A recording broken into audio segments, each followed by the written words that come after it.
Unemployment stands at 9.1% nationwide, but depending on where you live, the story can be quite different. Let me show you on a map. As of August, unemployment in El Centro, California and Yuma, Arizona was around 30%. Las Vegas and Vero Beach around 14%.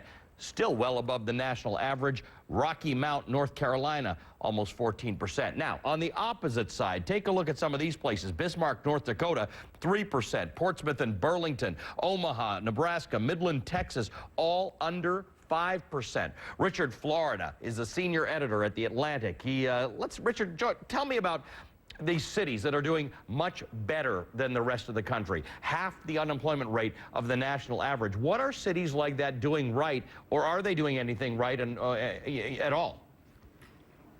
Well, Ali, you know, as Christy had just said, it is a structural unemployment challenge we face. As the economy transitions from this older industrial economy to this newer, more knowledge-driven and also resource-driven. So what you see is that structural transformation that Christia and Ken talked about imprinted on America's economic geography. So places that are way out on the coast that had, you know, economies that were in the Sun Belt, built up on the housing boom and the credit bubble, Las Vegas, Riverside, California, even the places in Arizona like Yuma, which are over 30%, and those old manufacturing centers like Detroit, tragically, 15%, and in the city, the mayor has said it could be as high as 50%. Wow. But you have this other thing going on where college towns right next door to Detroit, like Ann Arbor, have very low rates of unemployment with medical centers, education, technology, Boulder, Colorado, and down in Florida, Gainesville as well. And then the knowledge centers of the economy, Washington, D.C. performing very well.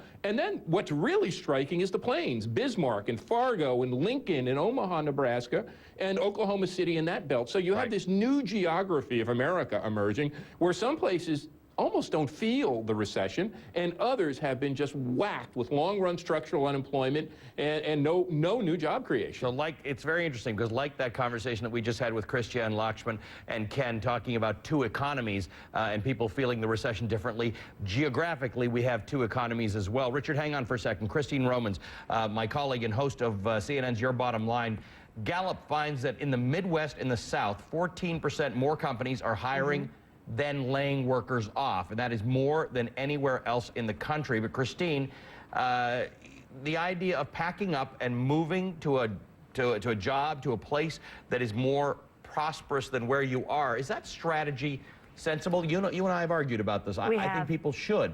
And you're saying maybe they sometimes can't. Well, there's two pieces of conflicting advice I can't square here. One is that there are these places in the country that are doing so well. The opportunities are there. You talk about Ann Arbor, North Dakota, Iowa, some parts of Texas. Right. Great, go in there, get a job. On the other hand, you know that people are hiring people they know.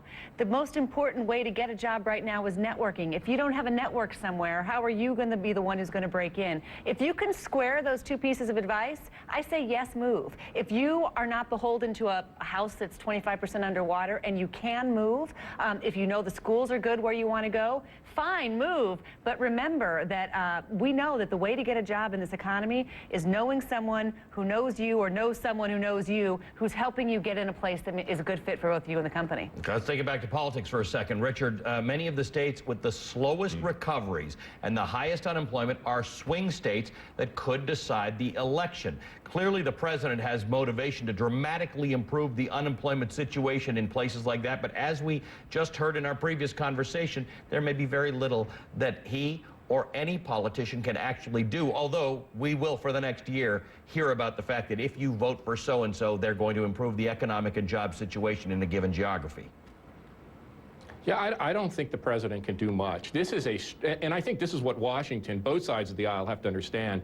That, as you just heard from Christy and Ken and everyone, it's a structural challenge. This isn't just, you know, we're going to stimulate the economy and bring jobs back. How are you going to stimulate a construction sector that is completely dead in the water? That's what was covering all the sins of our economy, as Christy has said. That credit bubble provided lots of low-skilled jobs in construction, but in politics, I mean, I think this is where the president, I've written on this, faces a huge, huge problem.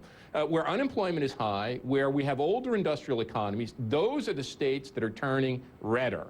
And in the past, he was able to take those states, but now with unemployment surging, what I've seen in looking at his approval and disapproval rates and correlating that to our economy, that's where he faces his biggest challenge. He's got the states that are blue, those knowledge economy states on the East Coast, California, but it's the states that are struggling with not only unemployment, which are struggling with this structural transformation from an old manufacturing economy to a new knowledge and service economy. Boy, oh boy, that's where we see his approval and disapproval ratings really being challenged. And Richard, you do write about that. You can read what Richard writes. He's a senior editor at The Atlantic.